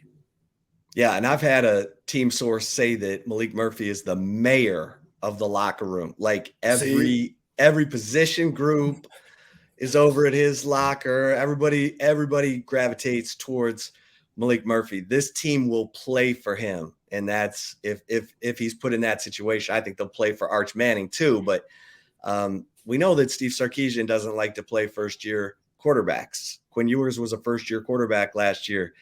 And part of the reason he stuck with Quinn in that Oklahoma State game was to see how he fights his way through adverse stuff. And he wasn't going to, he needed him to go through the fire and get some asbestos on him so that, he's able to handle it when he goes to Tuscaloosa on September 9th. And we'll see how that goes. But yeah, Malik Murphy he's legit. And I'm excited to see what he gets to do and whatever opportunity he gets. And then, Sarkisian, he talks about being transparent with the guys all the time so that they know exactly where they stand, and it endears Sark to the players so far. Let's see, at the most difficult position to keep more than two, if Sarkisian can develop Quinn Ewers enough to have the kind of season they want so that Ewers takes off and goes to the NFL, and then maybe it's Malik Murphy's turn. He takes off and goes, and then it's Arch's turn. That would be the best case scenario. But we know there's a lifetime between now and whatever's going to play out. So it's fascinating. So we talked briefly early in the first hour about Travondre Sweat dominating in the scrimmage. Any other names that popped up on this past Saturday in the scrimmage, and anybody who stood out? Yeah, so this was just volunteered by Steve Sarkisian in his opening comments. He talked about T Sweat. He talked about Leonga Lafau, the freshman linebacker who will be the heir apparent to Jalen Ford at middle linebacker when Ford moves on. There's something about those Polynesian dudes, man. When they go to Southern Cal, usually, or in Oregon, they always show out. And the fact that he got him all the way from Hawaii to come to Texas, I think LaFau has a lot of that in him. A Yeah. lot of that, just, that toughness. I don't give a damn, who I'm playing against. Like, I'm going to make the tackle sideline to sideline. Like, I don't care how old I am. Like, I think he has a lot of that in him. Maybe a little Junior Seau type. Junior Seau. That's what I was about to say, man. Just go get the ball. Yeah, man. Those Polynesian guys, they have a lot of pride in football. You think about, Troy Polamalu, and just mentioned Junior Seau, and, Hufunga, the safety who plays for the 49ers, that was first team All-Pro this past season. Like, they take a lot of pride in football and when they get out there. So, I know Anthony Hill. I do. Lofa Tupu. Wow, yeah, man. Absolutely. Okay, all right. We mentioned Ethan Burke and Colton Vasek being from Westlake, but Sark, when he talks about Ethan Burke, he talks about like a mechanic. He's like, this dude, his whole game is blue collar, man. He's not afraid to get dirty. He's not afraid to get grimy. He's not afraid to get under the hood. And Ethan Burke got mentioned from the second scrimmage on Saturday, and his length, the coaches love his length. I mean, they love Colton Vasek's length too, because that's JJ Watt type length that these dudes have. Now, Ethan Burke's come in, and Justice Finkley was kind of running first team there until Burke rolled in. And now Burke's getting the first team reps. Justice Finkley's still rotating in some, but Sark said he feels good about 3 of their edge defenders, Barron Sorrell, Ethan Burke, and Justice Finkley. And keep an eye on Jamon Tapp as a guy, trying to break through there. And Colton Vasek, I mean, that dude has a mean streak that, Sark has talked about Trevor Gooseby, the freshman who's backing up Kelvin Banks at left tackle. And a big part of the reason Trevor Gooseby is a true freshman is backing up left tackle Kelvin Banks is because Trevor Gooseby's got a mean streak. He's not afraid of anybody. He doesn't care who he's going up against. And so, you got all these young guys who are getting mentioned, and you need that because you got a bunch of draft eligible guys on that defensive line, Jalen Ford. So you got to have that youth movement, youth invasion. I thought one of the more interesting names was Gavin Holmes, the Wake Forest transfer at corner. Now, Zay, going into fall camp, it was probably Terrence Brooks at field corner, and then Gavin Holmes, and then Malik Muhammad. I don't know what the order is now, because Malik Muhammad's had 2 big-time scrimmages. I was told he was a man possessed in the first scrimmage. He had a pick 6 against Malik Murphy. He forced a fumble. He's had big hits. He had another big-time pass breakup in this second scrimmage. This dude is coming, and I don't know how they're going to off the field. Malik Muhammad's from Oak Cliff. You think he's scared of anything? Even as a freshman, that boy ain't scared. He's seen some shit. I'm coming from Dallas, Oak Cliff. He's probably seen some serious stuff that a lot of us will never see in our lifetime. And I'm just being real with you. Malik Muhammad, he ain't scared. So I'm not surprised to hear that. And it goes back to, it don't matter how old you are. If you're good enough, put them on the field. But yeah, I love hearing that about the secondary, because we kind of know what Ryan Watts is going to bring to the table. And I think that he could be a pretty good NFL player. Definitely has the body for that because that's where, NFL and colleges go in, these big time corners who are around 6'3", 6'2", that have long arms to stick with these big time wide receivers. But, even though Gavin Holmes is around 6 foot, I think him coming from Wake Forest, he's going to be big for this team. And we know Terrence Brooks, who was really good in the Alamo Bowl last year against Washington. I thought Terrence Brooks, with how bad everyone else was, besides maybe Quinn Ewers and Casey Kane, I thought Terrence Brooks was one of the upside guys in that game. And, he had a couple of ups and downs, but that was because he was a freshman last year. But yeah, man, I am not surprised by Malik Muhammad one bit. Here's the thing to watch in the Rice game, okay? You're not going to learn a ton. You shouldn't. It should be pretty much over and out by the third quarter, but watch the substitutions at corner. And let's see who subs for Ryan Watts, because that's going to tell you if Ryan Watts is safe. Because I'm hearing that's a quiet concern among the coaches, are the big plays that have been given up by the corners in man coverage. And so just keep an eye on that substitution pattern. I'm not trying to say anything, but let's say it's as competitive a position group as there is on this team, and no job is safe, or even from a rotation. And that's impressive. I mean, if you can rotate 4 corners and there's no drop off, man, you're ahead of the curve, because in this heat, you're able to keep guys fresh. That's an advantage, a huge advantage. So just keep an eye on that. Yeah, it's very important. Jalen Gilbo, he was hurt a lot last year, but I thought the time that he played as a freshman, he was solid. And Jahdae Barron, talk about another guy that got hosed for one of the all Big 12 teams. He was amazing last year. Breakout last year. Man, he was terrific playing that nickel position. And again, led the team in tackles for loss. Come on, man. And he's an Austin kid. So he has a special place in my heart coming from Conley. But you're right, Chip, with all these guys in the secondary, if you have a lot of talent, then hopefully they're confident enough to rotate all of them. And I'm okay with no one being safe. That means that there's a lot of depth. If no one's safe, that means these guys are battling. Iron sharpens iron. You need that. That's exactly what you want, because there's been years, the past 10 years or so, where that wasn't the case, where if one guy got injured, you were completely mucked. That was it.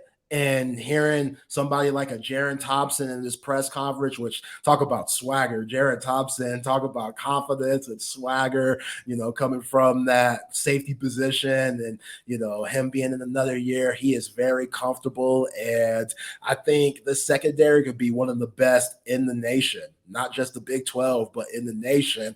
If you have a healthy Jalen Catalon along, they got some dudes, Keaton Crawford, they got some dudes. And I also been hearing some pretty good things about Derek Williams as a freshman coming in and not being scared. Derek Williams, Steve Sarkisian compared his football IQ and ability to pick up the scheme to Kelvin Banks' ability to pick it up that fast. And when you get lumped in with Kelvin Banks, no coach would make that comparison unless he was truly wowed by this kid's ability to pick things up. And I'm just telling you, Derek Williams is going to be a star for this football team. I don't know if it's this year, maybe it is on special teams, but remember, you got Jalen Catalon and Jaron Thompson, who are both seniors, and I think there's a COVID year. I know Catalon has more eligibility. Hell, he's starting his 5th college season. He's only played 1 full season. That scares me, man. I know. And that's why I say just leave Jalen Catalon on the field, football gods, because Texas fans have no idea how much fun this guy is to watch. I was talking to Jeff Traylor, the head coach at UTSA, who was part of the recruiting team that brought Catalon to Arkansas when Traylor was there with Chad Morris, and Traylor said he's the best. Like, he's the best I've ever seen coming out of high school. Best safety I've ever seen coming out of high school. He's like, Wow. when that guy's on the field, he is a disruptor like you can't believe. And that was when he was a redshirt freshman. He was all SEC, and he hasn't, he's missed some or most all of the last 2 seasons with the shoulder injuries. He had another cleanup surgery when he came to Austin. They feel like he's ready to go, but you can't tell that guy to play the game any differently than he plays it, which is all out, full contact. I'm going to light you up, and you're never going to be the same coming across the middle of our defense again, because that's what Jalen Catalon does. He takes angles like Kenny Vaccaro took, Quandre Diggs. They just have a sixth sense about exactly where to meet the ball carrier to explode that guy. Yeah, and that's how you're supposed to play. That's the way the game's meant to be played. But at the end of the day, you talked about when we were with Trey and Bucky, comparison to Bob Sanders, which I compared him to Bob Sanders once upon a time too. And if you remember Bob Sanders coming out of Iowa and playing for the Indianapolis Colts, when he was available, dog. Absolute dog. Defensive player of the year, Pro Bowl guy, helped them win that Super Bowl against the Bears where he was making plays. But majority of his pro career, he was hurt. He was on IR. He was in the tub. And both of those guys have that smaller stature. Like even Cam Chancellor, as big as he was playing for Legion of Boom, like he retired probably earlier than a lot of people thought that he could have. But just how those guys play, that reckless abandon, not caring where they're throwing their body, just making tackles, just making plays for, the better of the team. Like they can't help themselves. So you can't tell that dude, hey man, tone it back a little bit. No, you can't say that. But with that, every time that he makes a hit, I'm going to be cringing. I'm going to be, crossing my fingers a little bit just because with his injury history, man, like that makes you a little nervous. But I think it's still a big time get. And yeah, man, hearing that he's one of the best safeties that Traylor ever seen, like that's some high praise right there. That's some serious high praise. Yeah. I mean, that dude is so important to this defense, and Texas fans don't even know it. And I know there are the doubters out there who are like, oh, that kid can't stay on the field. I'm just telling you, if he's on the field, he is a massive difference maker. And you could argue that, look, Anthony Cook and Jaron Thompson were a good safety tandem last year, but there were communication issues. The TCU game where, Quentin Johnston doesn't get passed off, and suddenly he's wide open, like embarrassing no one else in the screen touchdown. And that kind of stuff with Jalen Catalon will not happen, because Catalon will make sure everybody knows exactly what's going on, and there won't be coverage busts like that. And that's another thing that needs to get cleaned up going into this season, because look, they took on Gary Patterson's quarters match coverage last year. They got better as the year went on, but there were still a couple of games where it broke down. And so they'll get it together, and having a guy like Catalon who's seen it all and studies film like it's his favorite thing to do. That dude knows what's coming because he studied it. He sees the keys. He knows the tendencies to watch, and he can communicate it, more importantly. And that's where even Jaron Thompson said, man, I'm learning from this guy. And Jaron Thompson's a 4-year guy. And so Catalon is huge to this team and to any, big time, conference championship hopes, college football playoff hopes. Catalon's got to be in the middle of all of that, because he changes your mind. As if you're a receiver, he changes your mind. If you're looking and seeing where he is and he's shaded toward you and you're going over the middle and he's back, people drop stuff when he's coming in. You see these little alligator arms and the T-Rex arms and the business decisions. That's what he does to good teams. So that's that's why I say just leave him out there, football gods. Let him put on a show because it'll be so fun to watch this dude. He's a missile. Yeah, absolutely. And you got guys like Michael Huff around campus and Michael Griffin, guys that have played the position at his top And they're tier and stuff like pissed that. because they've been watching guys move from other positions to safety. Brendan Schooler moves from receiver to safety, and Anthony Cook moves from nickel to safety. Griff was saying to me, he's like, "What the hell's going on, man? Do we not have a bunch of safeties? Where are we at in recruiting when we don't even have safeties replacing other safeties?" And Yeah, they did. They had a Tom Herman, some of his guys. Hell, Tyler Owens, remember him? I do. He's starting at Tech. I mean, Xavier Alford, USC. I mean, all these guys who transferred out of the Texas program who should be, who should have been playing instead of Brendan Schooler or needing Anthony Cook to change positions. Now they're loading up at safety. You've got Derek Williams. You've still got, BJ Allen and Larry Turner Gooden. Those guys are good players. I'm still salty. I'm still salty about BJ Foster's tenure.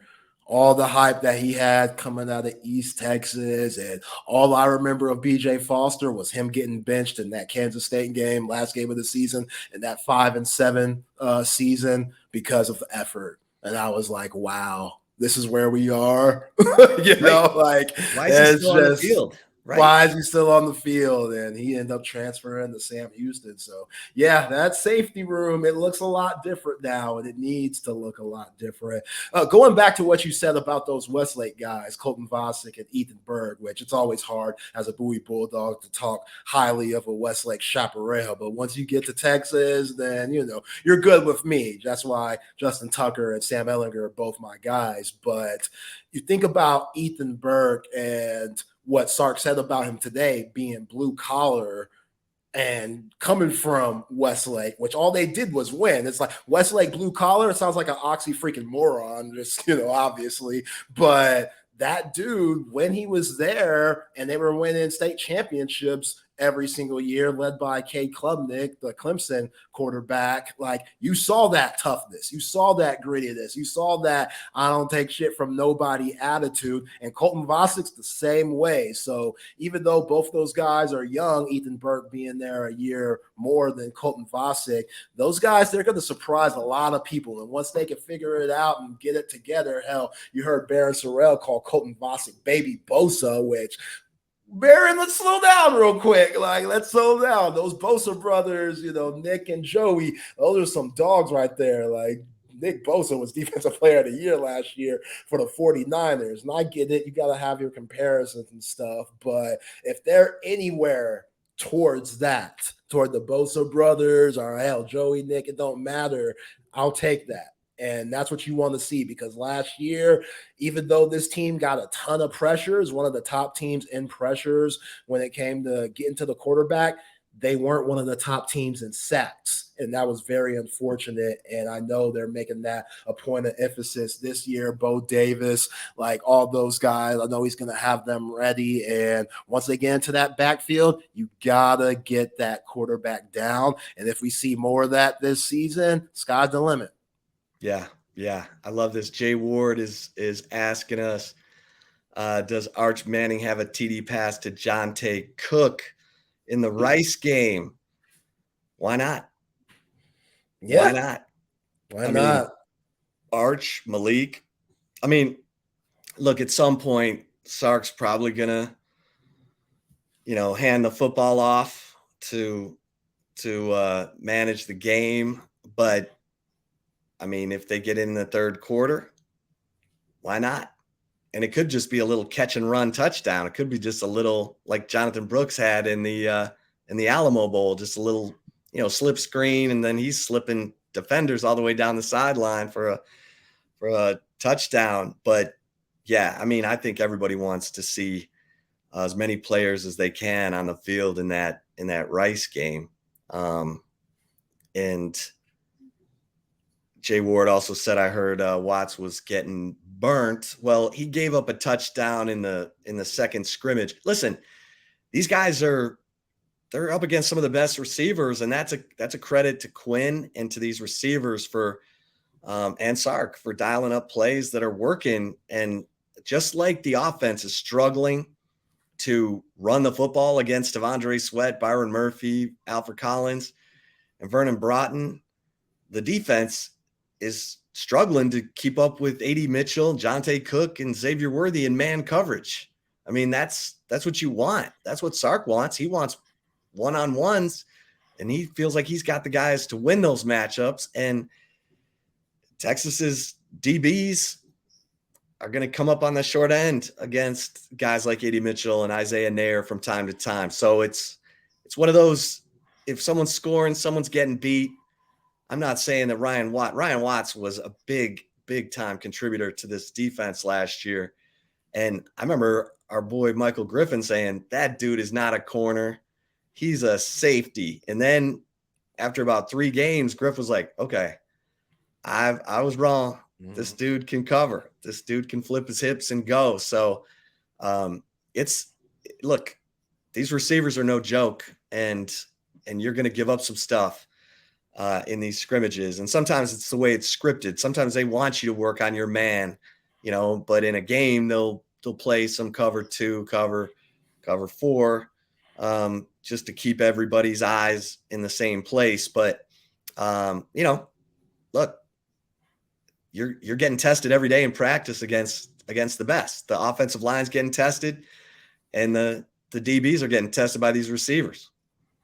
Yeah. And I feel like that's how everybody views it. If somebody is doing well, you talk about who struggled on the other side. And that's kind of like what we see in the spring game. Oh, the offense looked great, but that means the defense is trash. Oh, the defense was amazing, but that means the offense needs some work. And you're always going to have that. But I'm not worried about Ryan Watts one bit. I think once the games start playing, that he's really going to show that he's the top corner on this team. It's the other positions that I'm a little skeptical about. Like, who will it be from Terrence Brooks, Gavin Holmes, Malik Muhammad? Like, who's going to be on that other side? And kind of like what we just talked about, Chip, are you going to be confident enough if you're Pete Kwiatkowski and Steve Sarkisian to substitute guys and rotate players? Because at the end of the day, it's going to be very difficult not to when it's triple digits.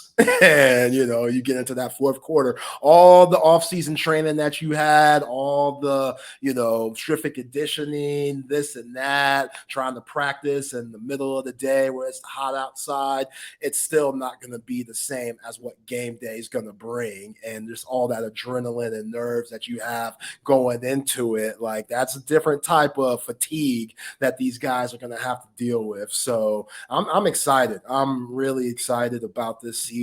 Again, there's just so much optimism with this team, and there should be. Like, everybody and their mama is picking them to win the Big 12, and that's what you want. That's why you come to the University of Texas. Like, you expect to be right there in the mix of things every single season as one of the top teams in the nation, and we haven't seen that for a very long time. And a lot of these other blue bloods, Georgia, Alabama, Ohio State, they've been reign supreme. And the University of Texas, they've taken the back seat. Well, you're about to go to the SEC and you want to put on a show in the Big 12. You can't allow these things to happen. And even though Steve Sarkisian has had his bumps and bruises, his roller coaster type of, couple of 2 years while he's here, he's done everything right to now, with his recruiting class, his coaching staff. Like, we talked about earlier and how, you said what Sean Adams used to say, how A's attract A's and B's attract C's and stuff like that. Like, there's some coaches that it's very hard for them to give up power. They don't like that. They always want to be the last say. They don't want their coaches, assistants doing any interviews and stuff like that. They want everything to ride on him. And I don't necessarily agree with that. I'm sure some coaches have been very successful with that type of philosophy. But at the end of the day, your assistants and coordinators and position coaches, they got to be on point too. they got to have head coach aspirations. And if they don't, then hey, you're wasting time here. Like they have to have that same respect that you do, but you have to be confident and comfortable with yourself as a head coach to say, okay, I'm going to let this coach do his thing. And when it's my time to take over and, make my name on something, I'll do that. And it's looking like that in the 2023. And that's very exciting. Well, Zay and I have spent almost the entire show talking Texas football. We do have other stuff lined up.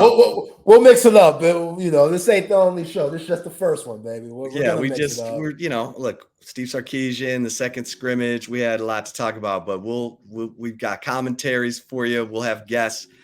I do want to ask you, Zay. You said you had some about Sam Cosmi.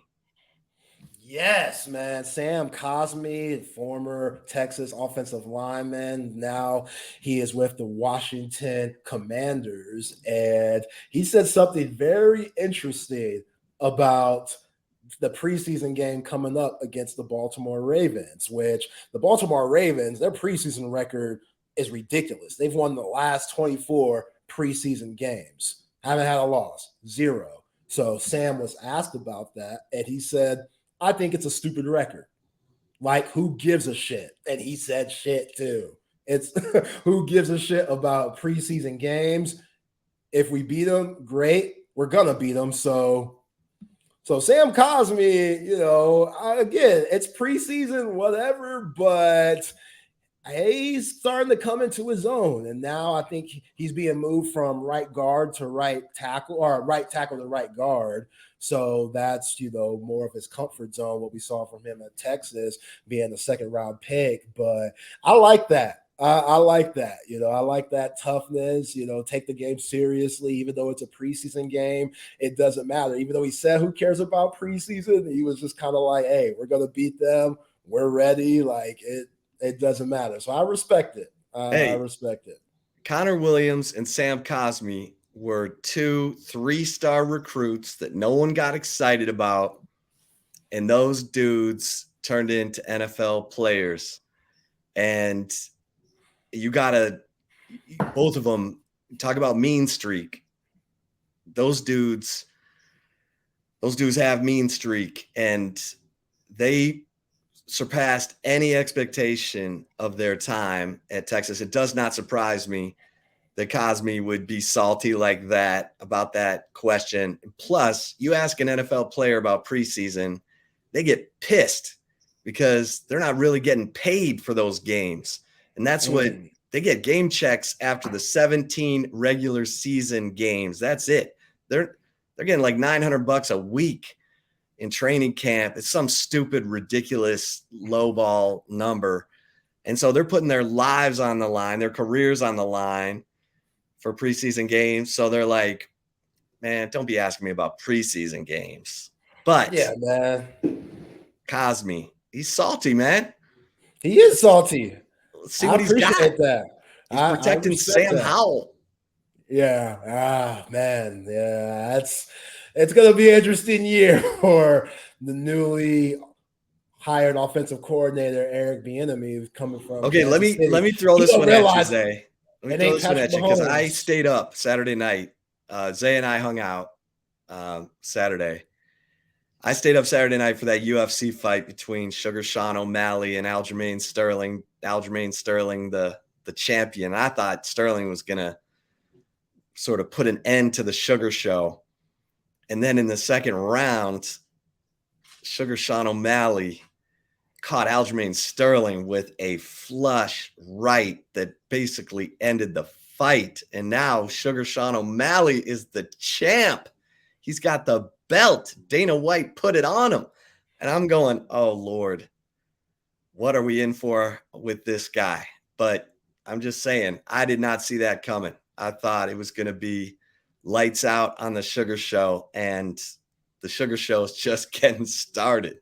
So that was one of my "Do You Care" headlines from the weekend. But you can't take nobody lightly.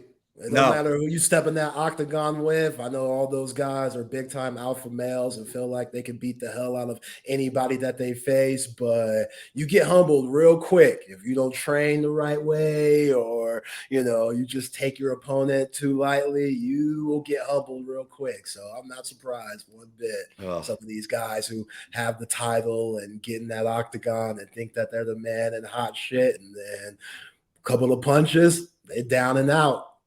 Like I down and love it. out. I love it. My girl Salty said, "Take my name out your mouth, Chip." Okay, I got you. I see you. Hey, anything else, Zay, before we as we wind it down, the 2-minute warning? Tomorrow we got to talk about who you play golf with.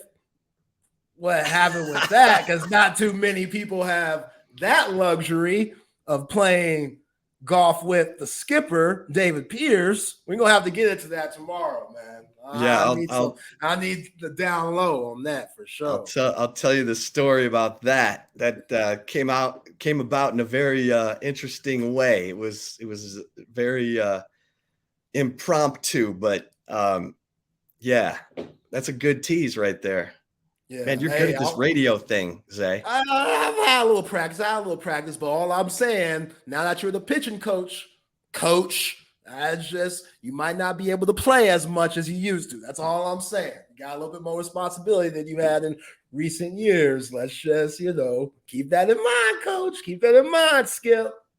Hey, he was the pitching coach for Wayne Graham at Rice when they were going to the College World Series in the early 2000s.